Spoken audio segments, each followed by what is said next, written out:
नमस्कार, स्वागत है आपका। आप देख रहे हैं हमारा खास कार्यक्रम मनपा के मुद्दे। मनपा के मुद्दे सीज़न 2 में अब हम या यूसीएन न्यूज़ नागपुर महानगर पालिका के पदाधिकारियों से बातचीत करेगा, मुलाकात करेगा और उनकी बातचीत को हमारे दर्शकों तक पहुंचाएगा। जैसा कि हम सभी जानते हैं कि नागपुर महानगर पालिका में सत्ता स्थापित हो गई है। 4 सालों के लंबे इंतज़ार के बाद में ये घड़ी आई है और अब इसके बाद में नागपुर महानगर पालिका जो बीते 4 सालों से या मनपा की राजनीति एक तरीके से सूनी सूनी लगती थी।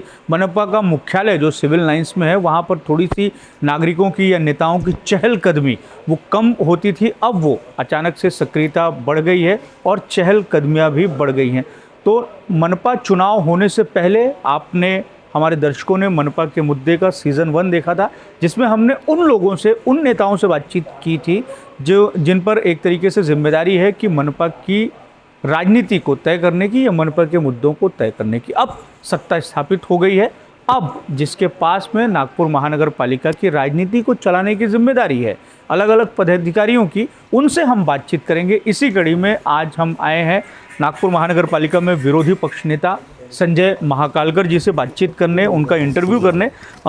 उनके कैबिन में हम जा रहे हैं और भाऊ खुद ही आ गए हैं बाहर। हम चाह रहे थे कि हम कुर्सी तक जाते और आपको उठा के वापस लेके आते, लेकिन अब आप आ गए हैं। बहुत बहुत स्वागत है आपका। इस कार्यक्रम में हम ये जानने की, समझने की कोशिश कर रहे हैं या हमारे दर्शकों को ये बताने की कोशिश कर रहे हैं, समझाने की कोशिश कर रहे हैं कि आने वाले 5 सालों तक नागपुर महानगर पालिका जो सीधे तौर पर जो है नागरिकों की समस्याओं से, मूलभूत समस्याओं से जुड़ी हुई है, तो क्या कुछ एजेंडा और क्या कुछ जो कामकाज है वो होगा। तो विरोधी पक्ष के तौर पर आपकी बड़ी जिम्मेदारी है, तो क्या कुछ एजेंडा रहेगा आप लोगों का? नहीं, आने वाले जो 5 साल का एजेंडा जो है, तो जिस तरीके से इस शहर के कांग्रेस पार्टी के जो सभी शहर के नेता, विशेष करके उद्धव ठाकरे जी ने मुझे जो जवाबदारी दी, सबसे पहले तो मैं उनका आभार व्यक्त करना चाहूँगा। और अभी इस शहर में जो 34 नगर सेवक हैं कांग्रेस के, तो सभी को इस शहर के मतदाताओं ने चुनकर इस महानगर पालिका में इसीलिए भेजा है कि भाई अपने इस शहर में जो जो समस्या है मतदाताओं की या जनता की, वो पिछले 4 सालों से प्रशासक राज में जो समस्या दिनों दिन बढ़ते गई है, बहुत सारी दिक्कतें, वो सभी दिक्कतों को लेके इस सारी समस्या का एक सोल्यूशन निकले और जनता को कहीं तो भी राहत मिले, इसी को लेके मतदाताओं ने हम पे विश्वास रखे, हमको यहाँ पे चुन के बिठा गए। तो क्या कुछ मुद्दे होंगे, क्या कुछ आप लोगों की एक तरीके से नीति होगी आने वाले 5 सालों की, उस पर हम बातचीत करेंगे और नागरिकों की क्या कुछ समस्या है उस पर हम बातचीत करेंगे। इस समय हम खड़े हैं नागपुर महानगर पालिका के जो सारे पदाधिकारी हैं, महापौर, विरोधी पक्ष नेता, उप महापौर, उसकी इमारत के ठीक सामने पोर्च पर मेयर की गाड़ी भी जो है वो हमें दिखाई दे रही है। भारतीय जनता पार्टी लगातार चौथी बार सत्ता में काबिज हुई है नागपुर महानगर पालिका की। मेयर की ना कुर्सी मिली ना कार मिली। कांग्रेस कहाँ चुकी? नहीं, ऐसा कुछ नहीं है, कांग्रेस की चुकी नहीं है। कांग्रेस की भी अगर उनको चौथी बार सत्ता मिले तो क्या हुआ, कांग्रेस के भी तो इस शहर में दिनों दिन जो परसेंटेज ऑफ वोट है ये बढ़ते जा रहे हैं ना। और कांग्रेस की इस बार सीटें बढ़ी है ना, उल्टा तो भारतीय जनता पार्टी की सीटें कम हुई है। तो जनता ने कहीं तो भी कांग्रेस को के भी प्रति विश्वास रखा हुआ है कि अगर इस शहर का अगर विकास अगर करना है तो कांग्रेस भी कहीं पीछे नहीं है। चलिए हम आपसे बातचीत करेंगे और ये जो हमारा कार्यक्रम है इसमें हम जिनसे बातचीत करते हैं उनको हम ऑटो में बैठाते हैं। तो मुझे लगता है कि आपको तो कोई ख़ास दिक्कत होगी नहीं ऑटो में बैठने की, तो हम बैठेंगे और बातचीत करेंगे। तो संजू भैया, ऑटो में इसके पहले भी आप बैठे तो होंगे स्वाभाविक बात है, लेकिन अब इन दिनों सामान्यतः बैठना होता है क्या? और दूसरी बात ये है कि आप मराठी में भी बातचीत कर सकते हैं। नाही, ऑटोमध्ये बसणं म्हणजे काही असा वेगळा नवीन काही हे नाही, वेळ प्रसंग जसा येतो तशाप्रमाणे आपण की म्हणजे कारच पाहिजे किंवा अशातला काही भाग नाही। आणि ऑटोची सवारी आज आपल्यासोबत युसेनसोबत करताना आज वेगळा आनंद येतो आहे की आपल्या या युसेन चॅनलच्या माध्यमातून आणि हा असा एक आपण जनतेकरता जो आगळावेगळा जो कार्यक्रम हं. आपण इथे निवडलेला आहे आणि त्या माध्यमातून आपण इथपर्यंत आमच्या महानगरपालिकेच्या ऑफिसपर्यंत आपण आलेत. आपण आम्हाला या ऑटोमध्ये बसवून आज आपण या जवळपास नागपूर शहराची सफर हं. करायला पण निघालो आहे चर्चेच्या माध्यमातून. हं.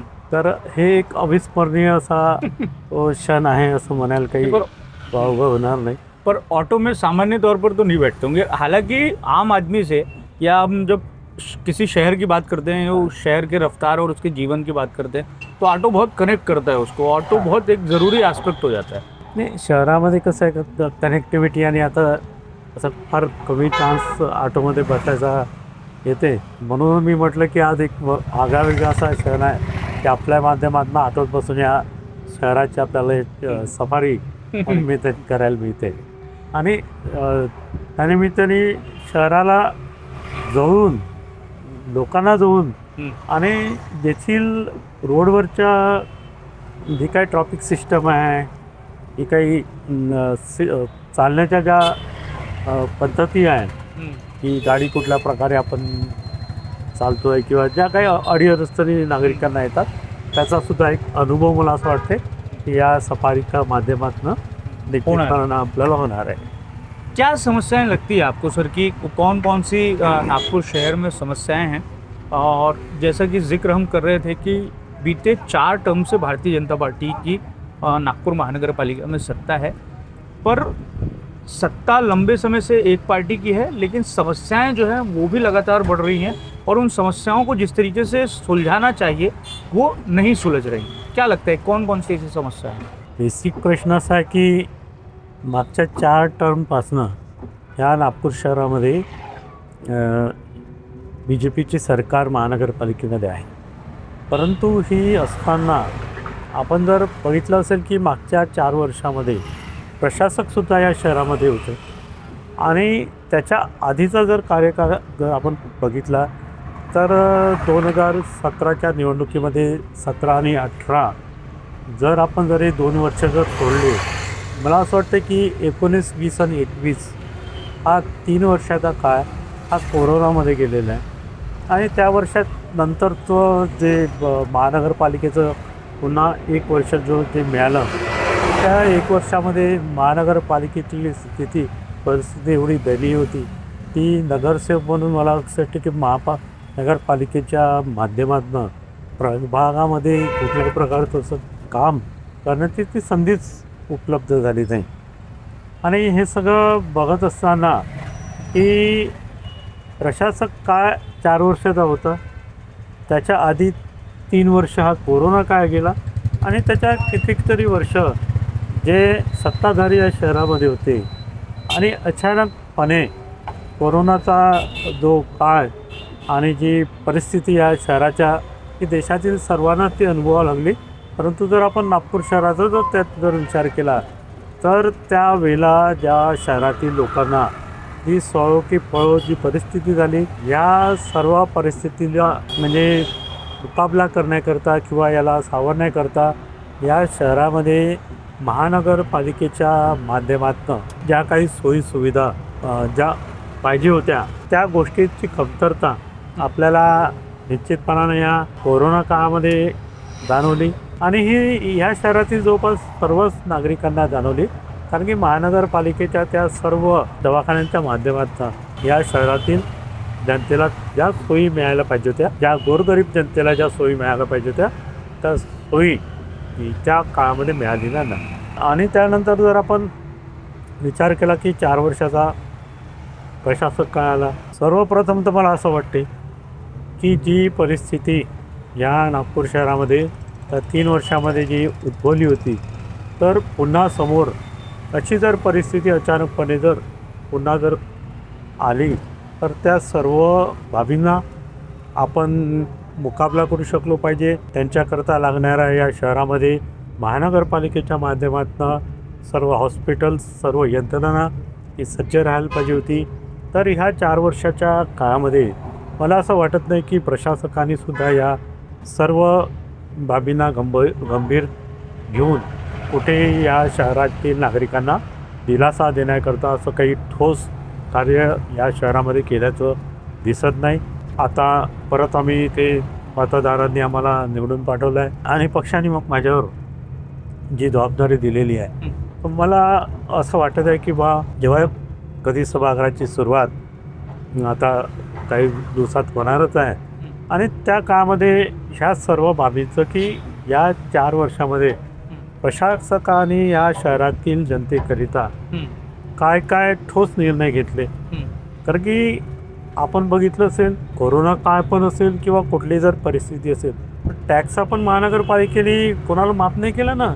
टॅक्स आपण नेहमीच घेतच राहिले, पाण्याचे बिल आपण घेत राहिले, मग ह्या शहरातील जनतेपासून जे आपण घेऊन राहिले ते सर्व घेत राहिले आणि त्याच्याऐवजी या शहरातील जनतेला ज्या आपल्याला सोयीसुविधा उपलब्ध करून द्यायच्या होत्या, तर त्या सर्व सोयीसुविधा कुठे अशा ठोस निर्णय झालेले न दिसल्यामुळे आम्ही येणाऱ्या सभागृहामध्ये सुद्धा ह्या 4 वर्षाच्या कार्यकाळामध्ये प्रशासनाने या शहरातील नागरिकांसाठी काय केलं याचा सुद्धा आम्ही जवाब नक्कीच पाहण्याचा आहे. आपको क्या लगता है कि कौन सी समस्याएं जो हैं वो शहर के सामने बहुत प्रमुख तौर पर जिसको रेखांकित किया जा सकता है, जिसको बताया जा सकता है और जिस पर एड्रेस करना शुरुआती समय में ही बहुत ज़्यादा ज़रूरी है? जैसा हम जिक्र कर रहे थे कि 4 साल प्रशासक का राज रहा, आपका ये कहना है कि प्रशासक राज में भी उतना बेहतरीन काम नहीं हुआ है. हालांकि हम ये मान सकते हैं कि प्रशासक राज में और बेहतर काम हो सकता था क्योंकि जनप्रतिनिधियों का हस्तक्षेप नहीं होता था.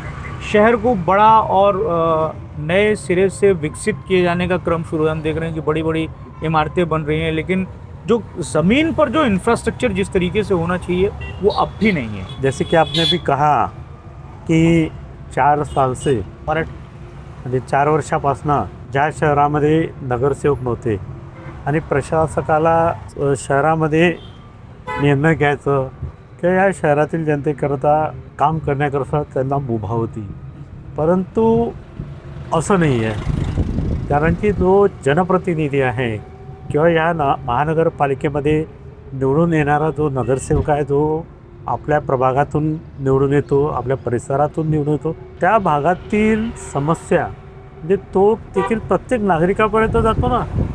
तो नागरिकांपर्यंत समस्येच्या माध्यमातून जातो. नागरिकांचा प्रभागातील जनतेचा नगरसेवकासोबत हा रोजचा कुठेतरी संवाद असते आणि त्याच्या माध्यमातून आपल्या त्या परिसरामध्ये कुठे काय काय समस्या आहे आणि कोणत्या समस्येला प्रायोरिटी द्यायची आणि नागरिकांना पुढे अडचण येत आहे, ह्या सगळ्या बाबी जे लोकप्रतिनिधी समजू शकते ते ह्या महानगरपालिकेच्या त्या AC बंद कॅबिनमध्ये बसून हे आयुक्त महानगरपालिकेचं किंवा प्रशासन ह्या बाबी समजू शकत नाही. त्याच्यामुळे ह्या 4 वर्षामध्ये या शहरामध्ये ज्या समस्या दिवसेंदिवस ज्या वाढत चाललेल्या आहेत, हे जे 4 वर्षात वाढलेल्या समस्याचं कारणसुद्धा हे आहे की मागच्या 4 वर्षामध्ये ज्या निवडणुका प्रलंबित होत्या त्याच्याही मागे हे एक मोठं कारण आहे. आणि मला असं वाटतं की ह्या शहरामध्ये जर आपण समस्याचं जर प्रायोरिटी जर घेतली तर या शहर वाढत चाललेलं आहे, शहराचा मध्ये विकाससुद्धा होत आहे. विकासाला सुद्धा आमचा काही विरोध नाही, कारण की शहरामध्ये विकास होणे तेवढं गरजेचं आहे. परंतु हा एक विकास होत असताना याला कुठेतरी नियोजन असलं पाहिजे किंवा नियोजनबद्ध विकास असला पाहिजे. आपण बघितलं असेल त्या शहरामध्ये बऱ्याच ठिकाणी सिमेंट रोडची कामं करण्यात आलेली आहे. एवढी सिमेंट रोडची कामं करण्याच्या मागे काय उद्देश होता किंवा हे तर मला अजून समजलं नाही, परंतु कदाचित असं राहू शकते की जर आपण एक वेळेस सिमेंट रोड बनवला तर तो वारंवार जे डांबरीकरणाचं काम आहे किंवा वारंवार ज्या समस्या होते त्याच्यापासून कुठेतरी निराकरण होईल ह्या उद्देशाने सुद्धा हे कामं करण्यात आलं असेल कदाचित, परंतु असं कुठेही दिसून येत नाही. कारण की जे काही सिमेंट रोड जर आपण बघितलं असेल, जर वस्त्यांच्या आतमध्ये जी कामं झालेली रोडची की डांबर रोड होते जुने आणि त्याच्यावरच शिरून डायरेक्ट सिमेंट रोड केले आणि वर्षभरातच त्या सिमेंट रोडची आपण अवस्था जर बघितली तर ते वर्षभरसुद्धा टिकू शकत नाही. हे सर्व करत असताना मला असं वाटतं ते प्रशासकाकडून याचं कुठल्याही प्रकारचं नियोजन ठेवता नाही. कारण की एक रोड करत असताना त्याला लागणाऱ्या ज्या काही इन्फ्रास्ट्रक्चर म्हणजे लागणाऱ्या ज्या फॅसिलिटी आहे, त्याचं ड्रेनेज सिस्टम असेल किंवा तिथून जर कुठे केबल जाणार असेल त्याच्याकरता काही प्रोव्हिजन्स करून ठेवायला पाहिजे. असं कुठलंही काम हे रोड बनत असताना इथे आपल्याला दिसलेलं नाही आहे. त्याच्यामुळे मागचा जो पावसाळा जर आपण बघितला असेल तर बऱ्याच लोकांच्या घरामध्ये पावसाळ्याचं पाणीसुद्धा गेलेलं होतं. आपण जर अंबाझरी आणि इकडला जर विचार केला तर त्या भागामध्ये जे सर्व मीडियाच्या माध्यमातून जे वाचण्यात आलं की बरंचसं अर्धं शहरसुद्धा आपलं पाण्याखाली तिथे येऊन गेलं होतं. बऱ्याच ठिकाणी हे सिमेंट रोड वर झाल्यामुळे नागरिकांचे घरं ते खाली गेलेले आहे आणि तिथनं पाणी निकासी होण्याकरता कुठलाही पर्याय व्यवस्था प्रशासकाकडून न केल्यामुळे आज लोक या सर्व कामांना या शहरातील जनता त्रस्त झालेली आहे. आणि याच्या मागे जर एकच कारण असेल तर हे काम करत असताना कुठल्याही प्रकारचं नियोजन नाही. नियोजन आता प्रशासकाकडून कुठेतरी अभाव राहिलेला. अब विपक्ष की भूमिका में आप हैं, एक सवाल तो मेरा आपसे ऐसा है कि मेरे मन में कभी कभी ये आता भी है कि हम देखते हैं कि कांग्रेस पार्टी में जहाँ जहाँ पर ये बात होती है कि संगठन को चलाना है, सरकार को चलाना है या चीज़ों को नियंत्रित करना है, उन ऐसे पदों पर जो है कांग्रेस पार्टी बहुत कूल माइंडेड व्यक्तियों को वो जिम्मेदारी देती है, चाहे वो प्रदेशाध्यक्ष हों, चाहे वो आपके बारे में ये पहचान है कि आप कभी एग्रेसिव नहीं होते हैं, बहुत विनम्र होके और बहुत संयमित होके बोलते हैं और चीज़ें करते हैं. लेकिन अब तो ऐसी स्थिति है कि 102 की स्ट्रेंथ सभागृह में भारतीय जनता पार्टी की और उसके सामने आपके 34, और उसमें भी मजबूती से आक्रामक तरीके से जो है वो आपको आपकी बात रखनी है. तो ऐसा नहीं लगता कि थोड़ा सा आपका ये जो थोड़ा सा एग्रेसिव नहीं होना या एग्रेसिव होकर बात नहीं कर पाना, थोड़ा सा एक ये हो सकता है? अगर आपका नेचर ऑफ बिहेवियर थोड़ा सा एग्रेसिव रहता, तेज से बोलते, आक्रामक बोलते, तो ज़्यादा उसका असर होता. नाही, असं अशातला काही भाग नाही आहे. काँग्रेस पार्टीने ज्या ज्या ठिकाणी जबाबदारीच्या पदांवर ज्या ज्या लोकांची नियुक्ती केलेली आहे तर त्याच्यामागे काँग्रेस पक्षाने जिथे ज्यांना अनुभव आहे किंवा ह्या शहरातील जनतेच्या हिताचं काम जे प्रतिनिधी करून घेऊ शकते किंवा पक्षासोबत जे लोक मागच्या कित्येक वर्षापासून पक्षाच्या त्या सर्व ॲक्टिव्हिटीमध्ये सक्रिय राहिले किंवा काम करत राहिले. ह्या शहरामध्ये विरोधकाची भूमिका जेव्हा आपण मध्ये असताना म्हणजे शहरातील जनतेला न्याय मिळवून द्यायचं हे सर्वात प्रथम ही विशेष भूमिका आमची राहणार आहे. आणि फक्त चिल्लावून आणि ओढून जर हे फक्त जर काम होत असेल तर त्याच्यासाठी प्रत्येक वेळेला चिल्लावायला काही हरकत नाही. पण मला असं वाटते की नुसतं ओढूनच चिल्लावून हा काही न्याय किंवा निर्णय होणार नाही. आमची मागणी त्या सत्ताधाऱ्यांना या शहरातील जनतेला जी प्रश्न प्रलंबित आहे किंवा ज्याच्यामुळे लोकांना त्रास होतो आहे, ज्या सर्व गोष्टींना त्यांना फेस करावं लागत आहे, तशा सर्व गोष्टींच्या मागण्या आम्ही नागरिकांच्या वतीनं जो आम्हाला त्यांनी अधिकार दिला ह्या सभागृहामध्ये महानगरपालिकेच्या माध्यमातून या सभागृहामध्ये आम्ही त्या मांडून त्या जनतेला न्याय देण्याचं निश्चितपणानं काम करू. परंतु जर जनतेला महानगरपालिकेमध्ये जर सत्ताधाऱ्यांकडनं जर न्याय मिळाला नाही तर मग ती अग्रेसिव्हची भूमिका सुद्धा आम्ही दाखवणार. वो अग्रेसिव की भूमिका रहेगी क्या? बिलकुल राहील. तिथे कुठे मागे हटणार नाही. मग ते सभागृहामध्ये असो किंवा रोडवर उचलून सुद्धा जर आंदोलन करण्याची वेळ आली तरी तिथे कुठेतरी आम्ही मागे राहणार नाही. आणि राहिला प्रश्न आपण 102 समोर 34 का, परंतु आपण एक गोष्ट समजून घ्या, हे 34 नगरसेवक जे महानगरपालिकेमध्ये आलेले आहेत ही याच्यामध्ये बरेचसे नगरसेवक पहिल्यांदा आलेले आहे.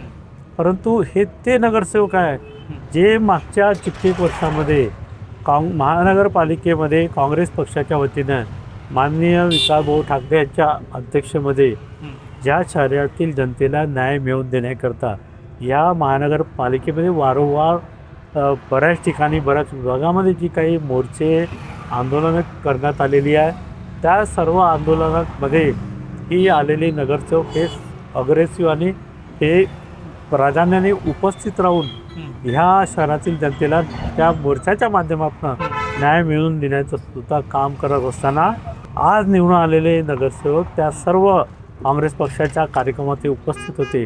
त्याच्यामुळे मला एक स्वाभिमानाने मला सांगावं वाटते, एका विश्वासाने सांगावं वाटते की तेच नगरसेवक आहे. 34 असेल तरी महानगरपालिकेमध्ये 102 नगरसेवकांना ते कुठेही कमी नाही.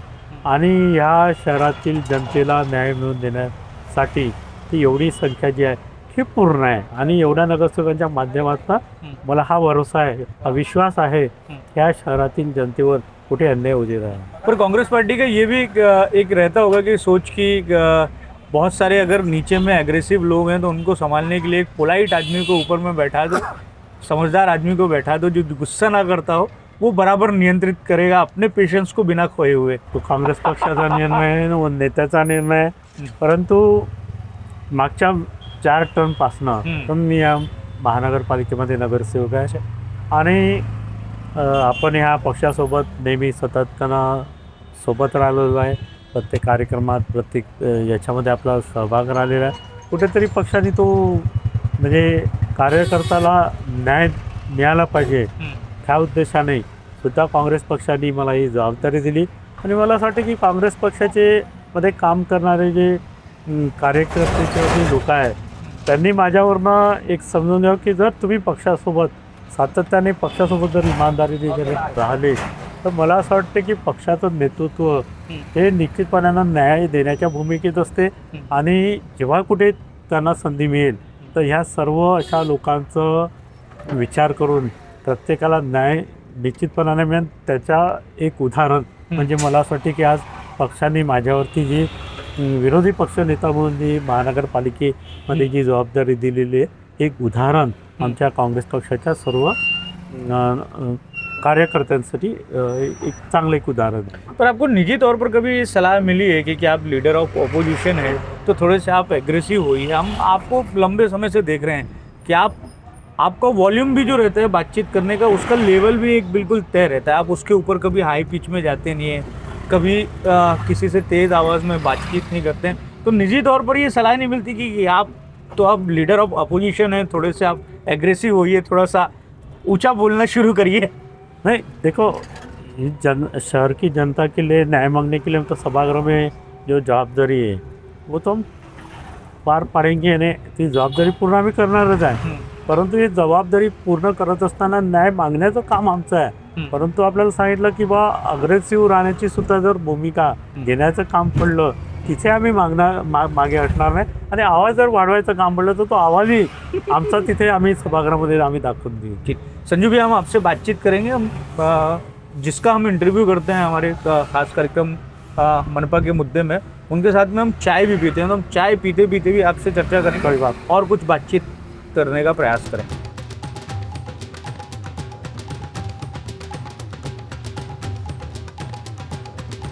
नागपुर महानगर पालिका जो है वो मदर बॉडी हो गई, लोकल बॉडी हो गई. तो इसलिए ये भी बात बहुत आती है कि कहीं और की समस्या है, किसी और विभाग की समस्या है, उसका ठीकरा नागपुर महानगर पालिका के जिम्मे फूटता है. लेकिन हर बार ये तर्क हम नहीं देख सकते क्योंकि आप जो हैं आप लोकल बॉडी हैं और एक तरीके से आप माँ की भूमिका में है कि बच्चे को अगर तकलीफ़ है तो उसके लिए आप कोई और दलील नहीं दे सकते. आपको कहीं ना कहीं से उसका इलाज करके देना पड़ेगा. तो कौन कौन सी समस्याएं जो है वो बहुत आपको दिखाई दे रही हैं और ख़ास तौर से जो जिस तरीके से इंफ्रास्ट्रक्चर का विकास हो रहा है हमारे यहाँ उसके साथ में ही कई तरह की समस्याएं जो हैं वो भी एक तरीके से निर्माण हो रही हैं. नाही, या शहरामध्ये शहराचा विकास हा करिता इन्फ्रास्ट्रक्चर तेवढंच गरजेचं आहे. परंतु इन्फ्रास्ट्रक्चर होत असताना त्यात एक नियोजन पण असलं पाहिजे ना. ही आपण हे काम सुरू करताना किंवा काम होत असताना ह्या शहरातील जी काही जनता आहे आज या शहरातील जनता या सर्व कामामुळे त्रस्त झाले. किस तरीके से त्रस्त हो? हे आपण जर एक उदाहरण दिलं की समजा दक्षिण नागपूरमधून तर अब उत्तर नागपूरमध्ये जर आपल्याला आज जायचं असेल, आज वर्धमान नगरमध्ये जर आपण सगळे जर बघितलं असेल तर एका वेळेस सगळे रोड खोदून आहे. आज जर तुम्ही सक्करदरा चौकापासून तुम्ही उत्तरकडे जाऊन पहा, तुम्ही पाटण मार्केटमधनं तुम्ही उत्तरकडे जाऊन पहा, तुम्ही वर्धमान नगरकडे म्हणजे समजा इकडनं जर एखाद्याला जर त्यापर्यंत जर जायचं असेल, आज नंदनवन रोडवर काम सुरू आहे. आज भांडे प्लाटपासनं तर KDK कॉलेजकडे जाणाऱ्या रोडवर सुद्धा काम सुरू आहे. आज म्हणजे त्या रोडचे जे तिन्ही चारही रोडवर एका वेळेस सगळीकडे काम. अरे एखादा तर म्हणजे पहिले तुम्ही 2 कंप्लीट करा ना. आणि नागरिकांना जायसाठी एखादा तर रोड ठेवा, मग तुम्ही त्याला कनेक्टिव्हिटी करा. आणि हे सगळे काम होत असताना ज्या प्रमाणे ब्रिजेसचं काम सुरू आहे, ब्रिजेसचं काम होत असताना ज्या हिशोबाने खाली रोड तुम्ही खोदून ठेवला, आज पुलाचं काम वर गेलेलं आहे. तर पुलाचं काम वर गेलं आणि जर नागरिकांना जाण्यासाठी जर आपण मार्ग जर मोकळा केला आहे, तर त्याची डागडुगी करा. आज त्या सर्व रोडवर एवढे गड्डे पडून आहे आणि एवढ्या अडचणी आहे की लोकांना तिथून येणं करून म्हणजे लोक आता या विकासाला मला असं वाटतं की कंटाळून गेलेलं आहे. म्हणून ह्या विकास करायचं असताना एक नियोजन हे फार गरजेचं. आप बता रहे हैं कि विकास को कंटाड़ गए हैं, लेकिन उसके बाद में भी सत्ता फिर से जनता ने जो है वो भारतीय जनता पार्टी को दे दी है. नाही, तो तर जनतेचा निर्णय आहे. का विकासाला कंटाळायला म्हणजे विकास नको असा भाग नाही आहे. म्हणजे ही जी कामं आहे ना, नागरिकांना रोज जाण्यासाठी जो त्रास होता त्या त्रासाला कंटाळून गेले. आणि याचा रिझल्ट आपण जर बघितलं असेल तर खासदारच्या निवडणूक बघा, आपण महानगरपालिकेच्या निवडणुकामध्ये सुद्धा म्हणजे आमचे लोक वाढले आहे ना आणि काँग्रेसचे पर्सेंटेज हवे वोट वाढतच चाललेले आहे. हा रिझल्ट आहे ना, लोकांनी नागरिकांना दिलेला आहे. ये जो 34 की आपकी स्ट्रेंथ है, 102 के मुकाबले तो वाकई में कम है. और हाउस में अगर हम देखेंगे कि सत्ता बल जो है, सत्ता पक्ष जो है वो मजबूत स्थिति में दिखाई देगा, लेकिन बहुत सारे विषय ऐसे हैं कि उस पर विपक्ष की भूमिका जो है वो बड़ी महत्वपूर्ण हो जाती है.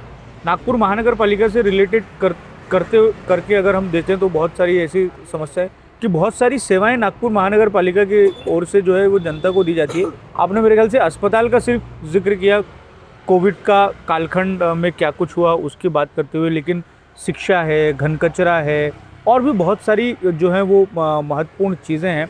और मुझे लगता है कि इस पर जिस तरीके से एड्रेस होना चाहिए वो नहीं हो रहा है. मराठी माध्यम की स्कूलें जो है वो बंद हो रही हैं लगातार. स्कूलों का इंफ्रास्ट्रक्चर बेहतर होना चाहिए, पर्यावरण बेहतर होना चाहिए. इन दिशा में भी एक तरीके से अगर सत्ताधारी दल पर दबाव बनाना है तो उसमें आप लोगों की भूमिका बड़ी महत्वपूर्ण हो जाती है.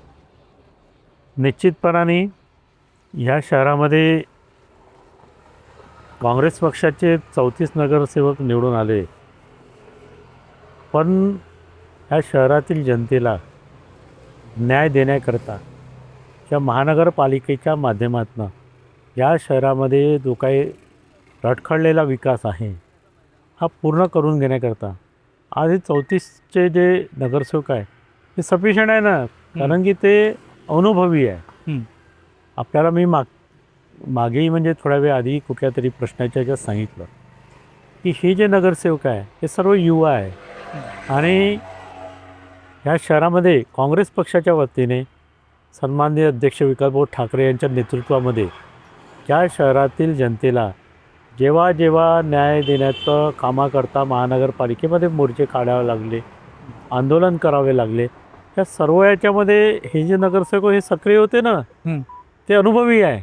आणि आज म्हणूनच जनतेने त्या लोकांना निवडून आपल्या अडीअडचणी पूर्ण महानगरपालिकेच्या माध्यमातून पूर्ण करून घेण्याकरता त्यांना नगरसेवक म्हणून महानगरपालिकेत पाठवलं आहे.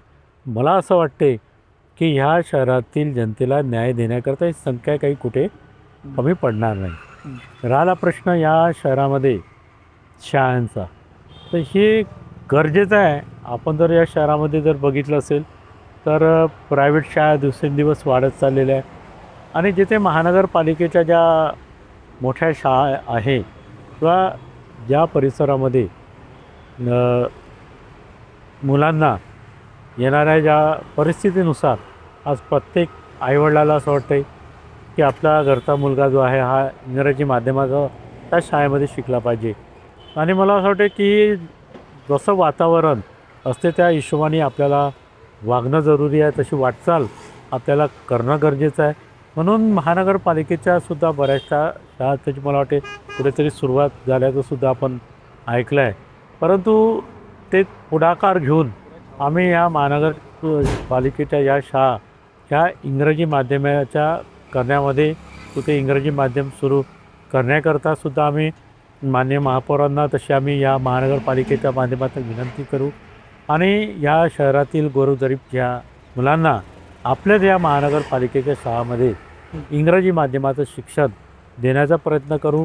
या महानगरपालिकेच्या शाळेची जी अवस्था झालेली आहे त्याला प्रायव्हेट शाळेचा जसं आज आहे नागरिक प्रायव्हेट शाळांकडे जसे अट्रॅक्ट होत आहे त्याच्यापेक्षा सुद्धा चांगलं करण्याचं आमचं नियोजन राहील की जेणेकरून महानगरपालिकेच्या शाळेमध्ये या शहरातील जी काही मुलं आहे त्यांना चांगलं शिक्षण मिळेल. एक और बड़ा महत्वपूर्ण विषय है जो मुझे लगता है कि सीधे तौर पर नागपुर महानगर पालिका से ही रिलेट करता है. आपके बगल में इसी प्रभाग के नगर सेवक हैं. यहाँ तो हम देखते हैं कि ये सिविल लाइंस वगैरह का जो इलाका है वहाँ पर ग्रीनरी और बाकी सारी चीज़ें बहुत अच्छी है. इस इलाके को एक तरीके से लंग्स भी कहा जाता है अपने नागपुर शहर का. लेकिन जो विकास हो रहा है उस विकास में पर्यावरण को जो है एक तरीके से बड़ी हानि पहुंच रही है. उस पर कांग्रेस पार्टी की या विपक्ष की भूमिका किस तरीके से, या पर्यावरण और बेहतर हो इसमें आप लोगों की भूमिका किस तरीके से रहेगी? जैसे यहाँ के नगर सेवक आपके अभिजीत झा वो तो बोलते ही हैं कि मतलब उनके प्रभाग में उन्हें पर्यावरण को लेकर और बहुत ज़्यादा काम करना है. दिवसेंदिवस या शहरामध्ये प्रदूषणाचा जो पर्सेंटेज आहे हा फार मोठ्या प्रमाणाने फार सपाटून याची वाढ होत आहे. त्याच्यामुळे याच्या मागची जी काही कारणं आहे ते सुद्धा शोधण्याची तेवढीच आवश्यकता आहे. या शहरामध्ये जी काही इंडस्ट्री आहे किंवा ज्या हिशोबाने डेव्हलपमेंट होत आहे किंवा ज्या हिशोबाने सगळीकडे जो खोदकामाचं काम आहे हा सुद्धा एक त्यातला पार्ट किंवा एक कारण हा प्रदूषण वाढण्यामागे जाऊ शकते. समजा जर बऱ्याच ठिकाणी जर आपल्याला वृक्षारोपण जर करण्याचं काम पडलं ते सुद्धा आम्ही महानगरपालिकेच्या माध्यमातून जी काँग्रेस पक्षाची सर्व नगरसेवक आहे यांच्या सर्व माध्यमातून प्रत्येका प्रभागामध्ये जास्तीत जास्त झाडं लावण्याचं सुद्धा काम आणि या शहरातील हे प्रदूषण कमी करण्याचं काम हे काँग्रेस पक्षाच्या वतीनं आम्ही निश्चितपणाने करू. या प्रभागाचे नगरसेवक अभिजित झाजीसुद्धा आमच्या सोबत आहे आणि या प्रभागामध्ये मला असं वाटतं की बरीचशी ग्रीनरी आहे आणि त्यांचासुद्धा अनुभव आहे तर त्यांच्याही अनुभवातनं बाकी प्रभागामध्ये सुद्धा काय त्यातल्या त्यात चांगलं करता येईल तो सुद्धा आम्ही निश्चितपणे करू. हम बातचीत को ख़त्म करेंगे. एक आखिरी सवाल आपसे ये है कि हम ये देखें कि बीते कुछ सालों में या वर्षों में नागपुर महानगर पालिका के जो काम थे उन कामों को करने के लिए बड़ी संख्या में अलग अलग एजेंसियों में थर्ड पार्टी के माध्यम से या एजेंसियों के माध्यम से जो है वो काम किया जा रहा है. और इसके पीछे तर्क ये दिया जा रहा है कि एक तो मैन पावर की कमी और दूसरा कि उसको और बहुत ज़्यादा बेहतरीन तरीके से हम कर सकते हैं, चाहे वो घन कचरा हो या अलग अलग विभाग हों उनमें. कांग्रेस पार्टी की भूमिका थर्ड पार्टी से काम कराने को लेकर जो नागपुर महानगर पालिका के काम है उनको लेकर क्या है और क्या कुछ नीति आप लोगों की आने वाले समय में रह सकती है? नाही याच्यामध्ये निश्चितपणाने काँग्रेस पक्ष काहीतरी आम्ही एक धोरण निश्चय करून त्या हिशोबाने महानगरपालिकेमध्ये त्याची मागणी करणार आहे. आपण जर एकीकडे जर बघितलं असेल तर आज महानगरपालिकेमध्ये जवळपास जे काही जागा आहे त्यातले अर्धेच लोक महानगरपालिकेमध्ये कर्मचारी आणि एका अधिकारी किंवा कर्मचाऱ्यावर जवळपास 2-2, 3-3 लोकांचा कामाचा त्याच्यावर ताण त्या माणसावर तो आहे.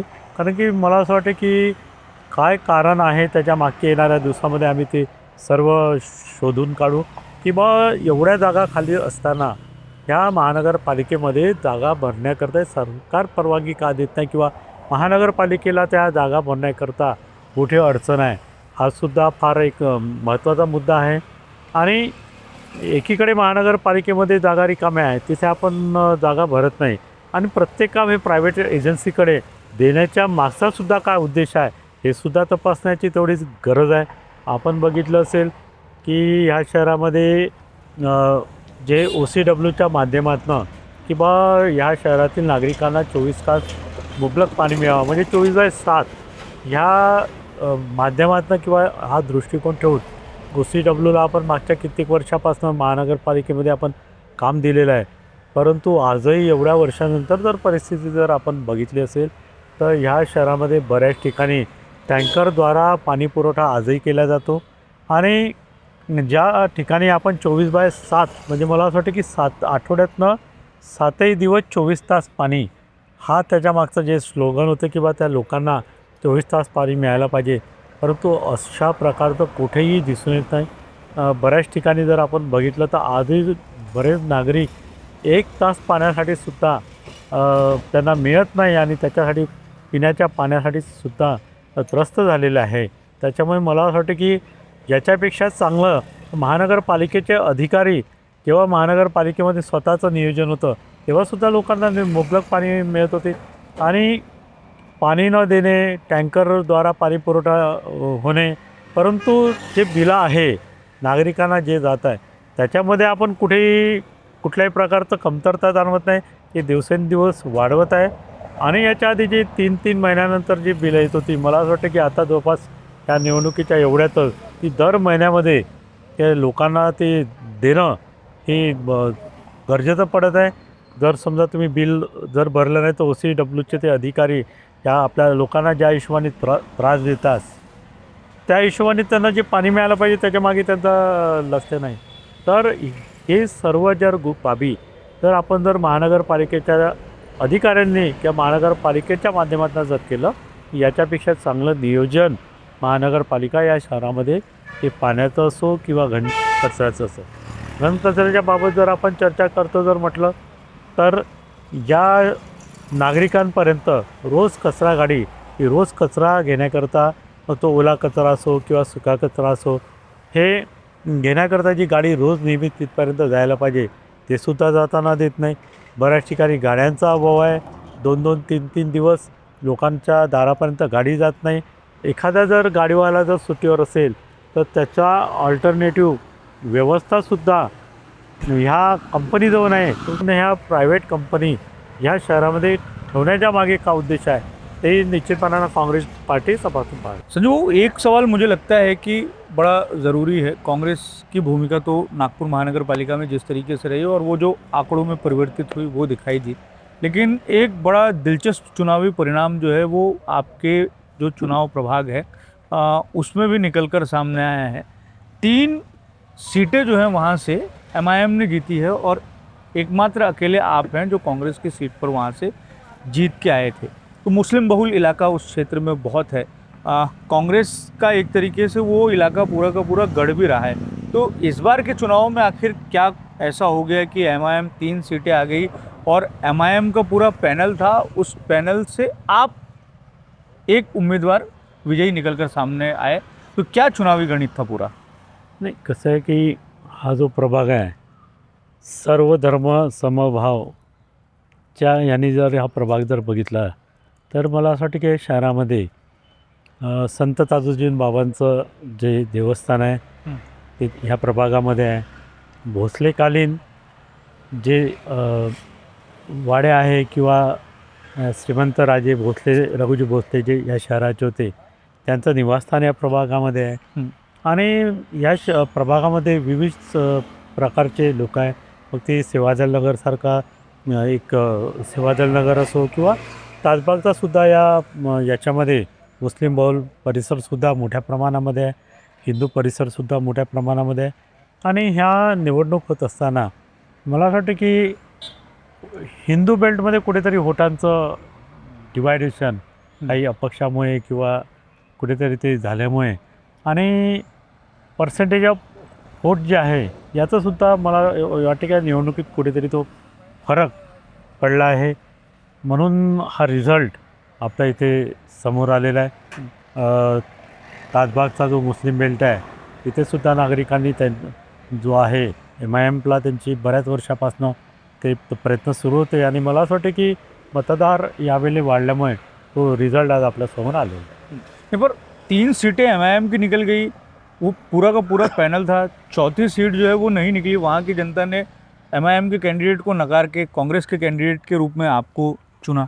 नाही, हा जो प्रभाग आहे या प्रभागामध्ये जवळपास मागच्या 3 टर्म आणि आता ही 4थी टर्म नागरिकांनी जो विश्वास ठेवला आणि जे 5 वर्ष मी ज्या प्रभागामध्ये त्यांच्या संपर्कात असो किंवा त्याचे कुठल्याही प्रकारची जी कामं आहे किंवा ज्या हिशोबाने आपण तर मला वाटतं की मतदारांनी एक निश्चय तो सुरुवातीलाच केला होता की बा संजू भाऊ तर आम्हाला एक जो आहे हा पाहिजेच हा निर्णय मला वाटतं तेथील मतदारांनी केला.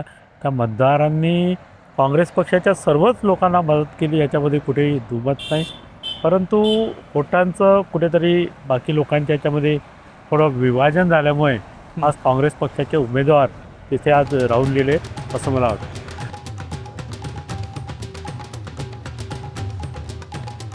संजय महाकालकर सर, आप हमारे साथ हमारे इस खास कार्यक्रम में आए और बातचीत की, और मैंने जैसा शुरुआत में हमारे दर्शकों को बताया कि बड़े लंबे समय के बाद एक तरीके से नागपुर महानगर पालिका की राजनीति सक्रिय हुई है और मनपा का जो मुख्यालय है वहाँ पर चहलकदमी जो है एक तरीके से बढ़ी है. हम ये एक यंत्रणा है ये, और ये एक तरीके से आखिरी आदमी तक नागपुर शहर के या आम जनमानस तक किस तरीके से उन्हें सुविधाएं जो पहुंचानी है उसकी अलग अलग तरह की जो कड़ियां हैं, उन कड़ियों में जो नगर सेवक है वो बड़ी महत्वपूर्ण भूमिका में है. तो भारतीय जनता पार्टी से लड़ाई में कांग्रेस पार्टी की भूमिका और ख़ासतौर से विपक्ष की भूमिका किस तरीके से रहेगी जनता को न्याय दिलाने के लिए, वो आपने हमारे साथ में शेयर किया. आपका बहुत बहुत शुक्रिया, बहुत बहुत धन्यवाद. Thank बहुत you. मज़ा आया आपसे बातचीत करके.